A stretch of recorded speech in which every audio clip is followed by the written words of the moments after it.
అధ్యక్ష,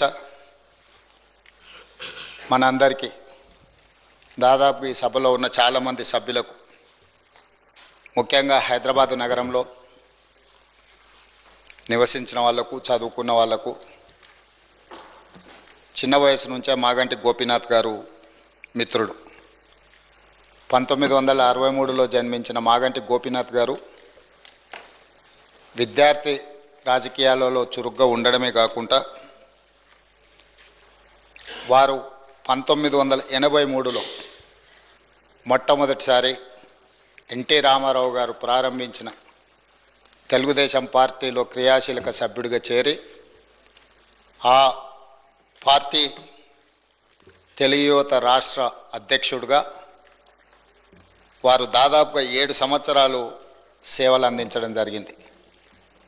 1985 నుంచి 1992 వరకు తెలుగు యువత అధ్యక్షుడిగా, ఎన్టీ రామారావు గారి యొక్క పరమ భక్తుడిగా,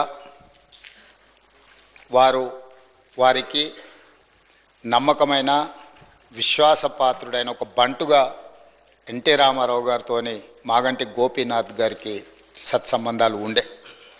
అదేవిధంగా వారు అర్బన్ డెవలప్మెంట్ అథారిటీ డైరెక్టర్గా హైదరాబాద్, వినియోగదారుల ఫోరం సభ్యుడిగా వివిధ బాధ్యతలను వారు నెరవేరుస్తూ వచ్చిండ్రు. అదేవిధంగా వారు సినిమా రంగంలో నిర్మాతగా, విద్యార్థి రాజకీయ నాయకుడిగా, ప్రజాప్రతినిధిగా తెలుగుదేశం పార్టీలో ఎదిగి సినీ నిర్మాతగా కూడా వారు రాణించడం జరిగింది. అధ్యక్ష, పాత బస్తీ 1995లో సినిమా తీవడము, అదేవిధంగా రవణ 2000 సంవత్సరంలో నటశేఖర కృష్ణ గారిని హీరోగా పెట్టి వారు ఒక గొప్ప చిత్రాన్ని నిర్మించడం, భద్రాద్రి రాముడు 2004లో, నా స్టైలే వేరు 2009లో ఇలాంటి తెలుగు సినిమాల నిర్మాతగా కూడా వారు రాణించడం జరిగింది. అదేవిధంగా వారికి నాకు అత్యంత సన్నిహిత సంబంధాలు, ఒక మంచి మిత్రుడు అధ్యక్ష మాగంటి గోపీనాథ్ గారు.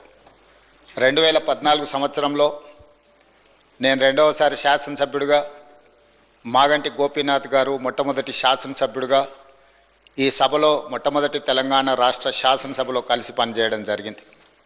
ఎన్నికల సమయంలో కానీ, ఎన్నికైన తర్వాత కానీ, వారు తర్వాత రాజకీయ విధానాలలో మార్పు వచ్చిన వ్యక్తిగతమైన మిత్రత్వము, అదేవిధంగా వారి యొక్క వ్యవహార శైలిలో ఎలాంటి మార్పు లేదు.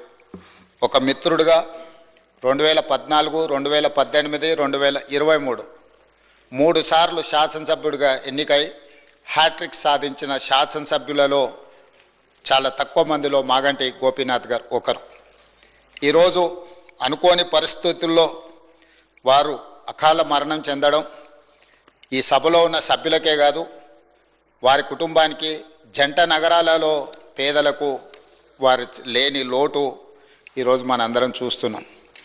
జూన్ 8న వారు మరణించడం జూబ్లీహిల్స్ నియోజకవర్గ ప్రజలకు తీరని లోటు.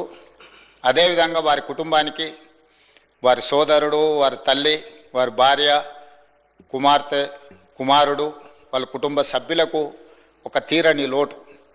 ఎందుకంటే అకాల మరణం ఆ కుటుంబానికి తీరని దుఃఖాన్ని తీసుకొచ్చి పెట్టింది. జూబ్లీహిల్స్ నియోజకవర్గ ప్రజలకు కూడా చాలా లోటు. ఎందుకంటే సౌమ్యుడు, మితభాషి మాగంటి గోపి. వారు చాలా తక్కువ మాట్లాడతారు. చూడడానికి క్లాస్ లీడర్గా కనిపించిన మాగంటి గోపీనాథ్ ఒక మాస్ లీడర్. జూబ్లీహిల్స్ ప్రాంతంలో ఉండే, ఆ నియోజకవర్గంలో ఉండే బస్తీలలో పేదలతో వారికి ఉన్న సన్నిహిత సంబంధాలే, రాజకీయాల పరిస్థితులు ఆటుపోట్లు ఉన్న 3 సార్లు శాసనసభ్యుడిగా ఎన్నికై ఆ ప్రాంత ప్రజలకు వారు సేవలు అందించడం జరిగింది. ఈరోజు ఈ సభ వారి కుటుంబానికి మనందరం అండగా నిలబడాలి. అదేవిధంగా వారి ఆత్మకు శాంతి చేకూరాలి. అలాంటి అరుదైన ప్రజాసేవలో ఉన్న ప్రజాప్రతినిధులు కోల్పోవడము మనందరికీ తీరని లోటు.